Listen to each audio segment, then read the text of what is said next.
leitores! Sejam muito bem-vindos ao meu canal. Hoje eu quero conversar com vocês sobre um livro amabilíssimo, preciosíssimo para aquelas pessoas que amam ler.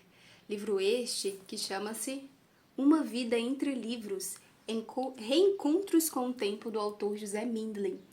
Livro este, gente, que foi publicado, foi em 97 para 98. José Mindlin nasceu no ano de 1914 e veio a falecer no ano de 2010. Ele é um brasileiro e ele é um bibliófilo. E aqui nós temos uma biografia, como se fosse uma espécie de biografia literária, sabe? De um colecionador de livros. E o interessante é que Mindlin, ele colecionava livros raríssimos. Então, para vocês terem uma ideia, neste livro vai contar a história que ele correu atrás, salvo engano, de O Guarani, que estava em outro país, e ele correu atrás de um homem que era grego, a sua nacionalidade.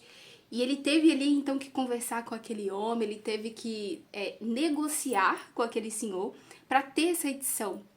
José Mindlin teve cerca de mais de 30 mil livros doados para algumas universidades, acredito que para a USP, mas enfim. José Mindlin foi um brasileiro apaixonadíssimo por livros. Inclusive, ele era para ser um pouco mais conhecido pela sua boa prática mesmo, tanto de leitura, de colecionador de livros, pela sua alma mesmo nacional, bibliófila. Então este livro tem a proposta de contar pra gente um pouco mais sobre esse amor que José Mindlin sempre teve pelos livros. Em um momento bem interessante, ele vai falar que nunca precisou esconder da sua esposa, da Gita Mindlin, que ele estava comprando livros. Então livros que são raros, então assim, custam um pouco mais, ou muito mais, monetariamente falando. Entretanto, ele sempre deixou o jogo muito aberto para sua esposa saber sobre todas as suas comercializações, as suas compras, e eles tinham uma parceria muito grande, aparentemente, nesse livro. José Mindlin, ele é formado em Direito, e ele se envolveu um pouco em política, no decorrer do livro ele vai contar um pouco também. E um ponto diferente é que ele não vivia, então, apenas para cuidar dos livros. No final da sua vida ele teve, uma biblioteca muito grande, obviamente, na sua própria casa. Tinha pessoas, bibliotecárias ali especificamente para cuidar. Só que ele tinha outra profissão. Então, o amor dele pelos livros era tão grande, que assim, ele dava conta da sua empresa, do seu trabalho, e ele ainda conseguia dedicar tanto tempo assim para a leitura. Aparentemente, as suas grandes paixões eram os livros e a sua esposa. E aqui a gente tem, então, biografia literária desse brasileiro que muito contribuiu, inclusive, pro amor mesmo pela leitura. Saber disso que às vezes vem de um brasileiro, de uma pessoa que amou tantos livros, e a gente nem ouve falar sobre José Mindlin, às vezes na escola, nas universidades, e foi uma pessoa que eu acredito que a gente poderia, pelo menos, estudar o seu amor, a sua dedicação pela literatura. E esse é um livro que eu, assim, de praxe, qualquer leitor, qualquer escritor vai amar esse livro, simplesmente porque ele dá tantas dicas de leitura. E se vocês pesquisarem aí no YouTube, ele morreu bem velhinho. Então é como se um senhorzinho, sabe, um vovozinho estivesse te dando vários conselhos sobre leitura, ou ele contando, narrando a sua vida de leitura, a gente acaba pegando também boas práticas desse mundo imenso que a gente tem.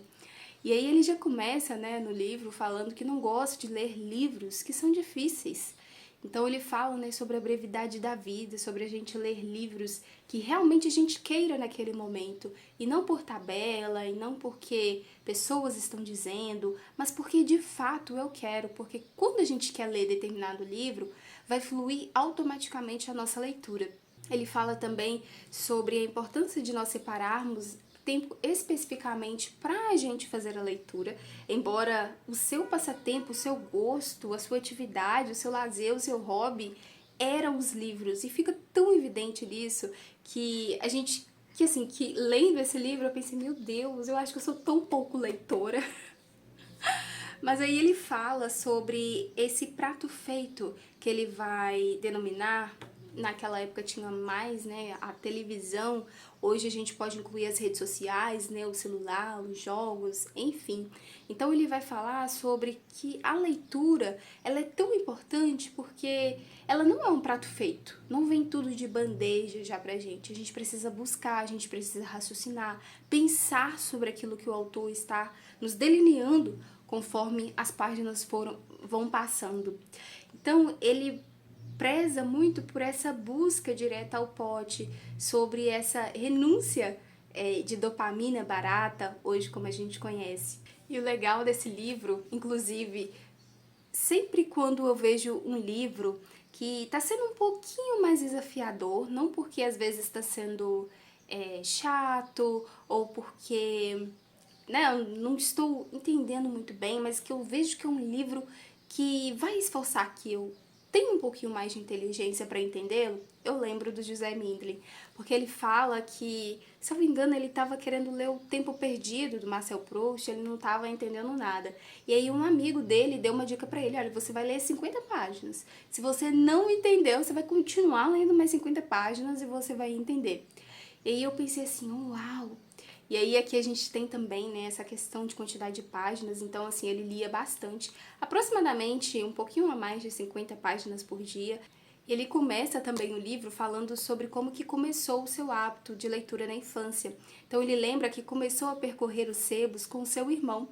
E ali por 6 a 8 anos de idade, ele já ia em sebos, ele já comprava, ele já começou então a colecionar os seus livros. Daqui a importância, né, da gente começar a ensinar as crianças, né, desde a tenra idade sobre a leitura. E um ponto bem interessante, né, sobre essa quantidade de páginas que eu citei, ele fala assim: ando sempre com um livro e é isso o que me permite ler em média uns 8 livros, ou melhor, cerca de 1.500 páginas por mês, porque minha leitura é feita através da soma de pequenos períodos. Às vezes, o esforço de leitura é necessário e eu aceito, mas isso geralmente só quando tem uma boa informação ou quando alguém cujo critério respeito recomenda o livro.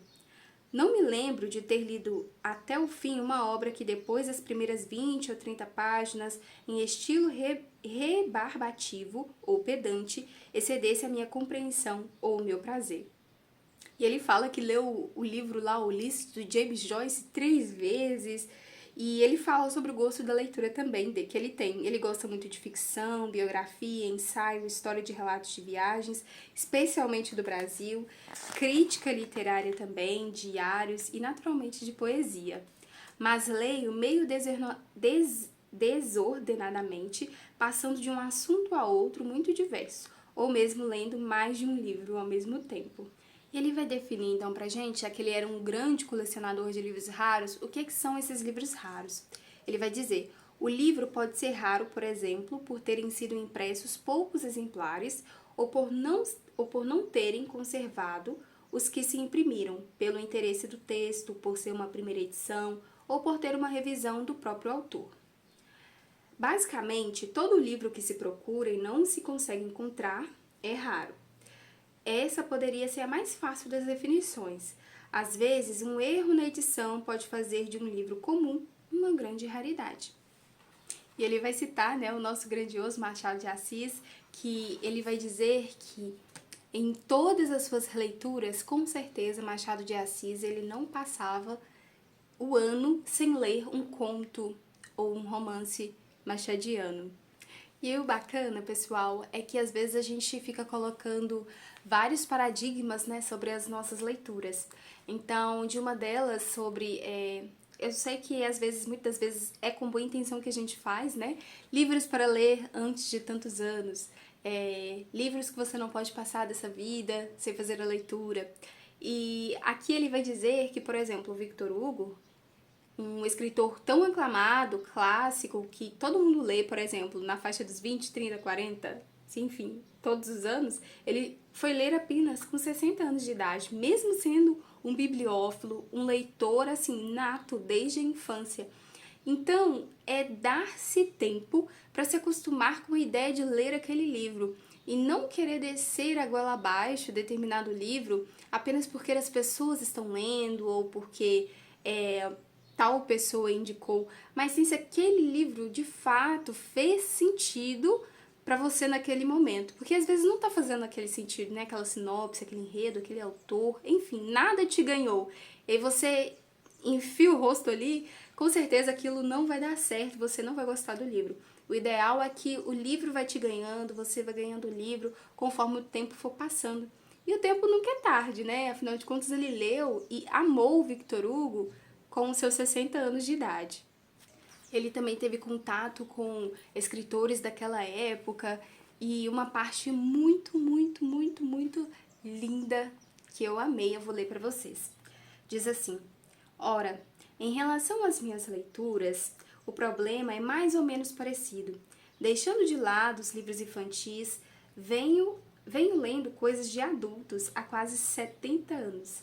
Não saberia dizer quantos livros eu li, mas calculo que devo ter lido, no mínimo, uns 4 a 5 mil, mas provavelmente mais se considerar a média de 8 livros por mês, ou, como creio já ter lido, cerca de 1.500 páginas.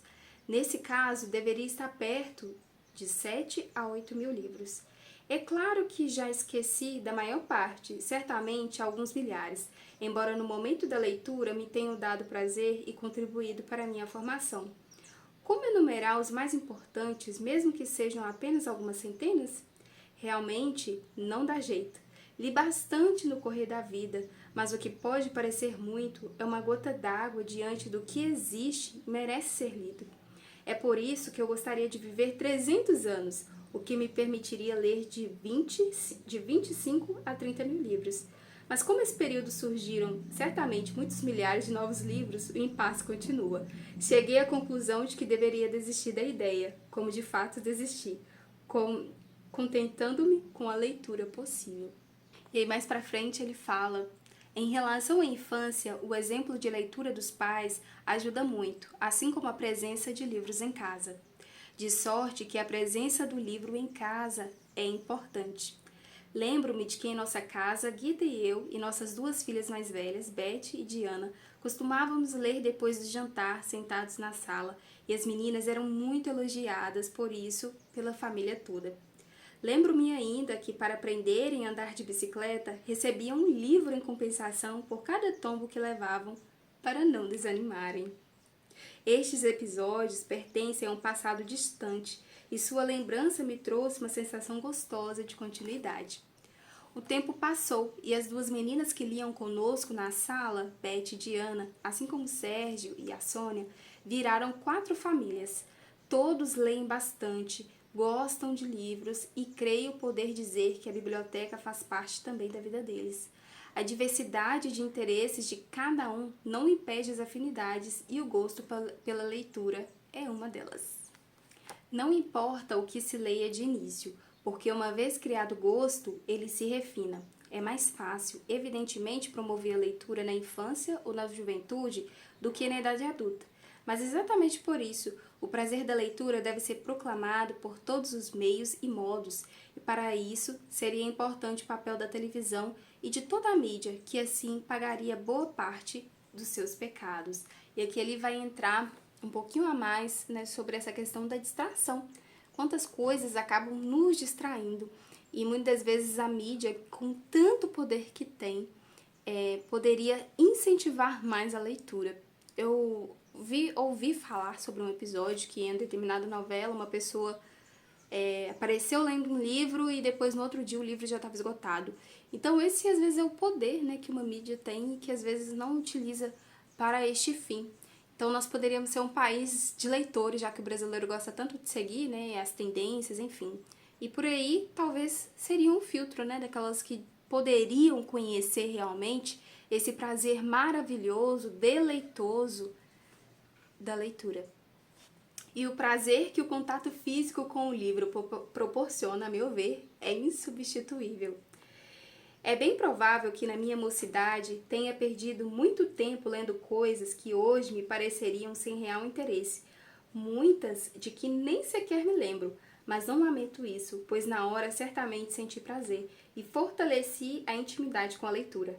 Aos poucos, creio poder dizer que fui me tornando mais seletivo. E para finalizar o livro, ele vai citar um livro que se chama Autos de Fé, em que o personagem central, Peter Kinham, ele era dono da maior biblioteca particular da cidade. Carregava sempre alguns livros consigo. Sua paixão pela biblioteca, a única que se permitia uma vida austera e cheia de trabalho, obrigava-o a ser cauteloso. Qualquer livro, mesmo os ruins, davam-lhe vontade de comprar. E a citação continua. Vivia de tal forma envolvido com seus livros que perdeu o contato com o mundo real e não sabia como enfrentar suas contradições e dilemas. Para ele, a vida se abria da porta para o interior da sua biblioteca.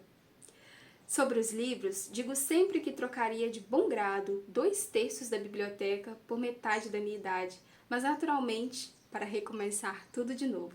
E ele vai dizer, compulsão de comprar livros e de ler. Interessante, né, esse ponto. Não apenas de comprar, mas também de ler, porque comprar a gente gosta, né?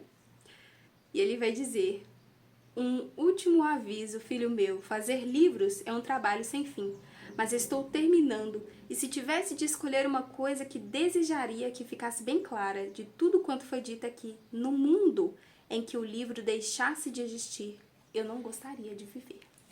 Enfim, pessoal, vocês puderam ver e ouvir as citações desse livro. É um livro maravilhoso, assim, deleitoso mesmo, contemplativo, para você se maravilhar com as experiências de um senhor de idade, de um idoso, numa avançada idade, falando sobre esse prazer maravilhoso que é a leitura. E quantas vezes a gente pode perder o nosso tempo com tantas coisas que às vezes de fato não vão trazer, né, nenhum ganho, nenhum retorno, mas a leitura certamente, em algum momento, ela sempre vai trazer para nós esse ganho, esse retorno. E esse livro, ele é recheado, então, de todas as edições que o Mindlin tinha. São fotos lindíssimas dessas edições. Inclusive, a biblioteca, né, dos livros, que se chama Biblioteca Gita José Mindlin, acredito que esteja disponível para visita. Essa daqui era a biblioteca particular deles. Essa é a frente do livro, essa é a parte de trás. Lindo, lindo, lindo, lindo. Eu amei esse livro. Inclusive, eu comprei esse livro por recomendação de uma reportagem aqui no YouTube, que eu vi que um senhor, assim, ele era iletrado e ele aprendeu a ler, e ele começou a ler e encontrou esse livro, Uma Vida Entre Livros. E a partir daquele momento ele não parou mais de ler livros. E aí, assim, ele lia acho que 100 páginas por dia, enfim. Aquele livro, essa reportagem, inclusive, ela sempre me dá um ânimo, assim, sabe? Quando chega qualquer tipo de desânimo em relação à leitura. Então, uma reportagem maravilhosa, super simples, curtinha, e eu amei. Então, aquele amor que o José Mindlin teve impactou aquele senhor que me impactou, e eu espero muito que tenha impactado você também. Recomendo muito que você compre esse livro, que você leia esse livro, que você deguste esse livro. É aquele livro para você ter frases de reflexões, de amor pela leitura, pela literatura, por esses nossos amigos aqui, ó, que nunca deixam a gente ficar sozinhos. Enfim, pessoal, espero muito que vocês tenham gostado. Se você tem também livros que falam sobre livros, deixem aqui embaixo para mim nos comentários, porque eu amo. E deixe também a sua impressão sobre os comentários, sobre o livro. E é isso. Espero muito que vocês tenham gostado e a gente se vê no nosso próximo vídeo, que vamos conversar sobre outro livro.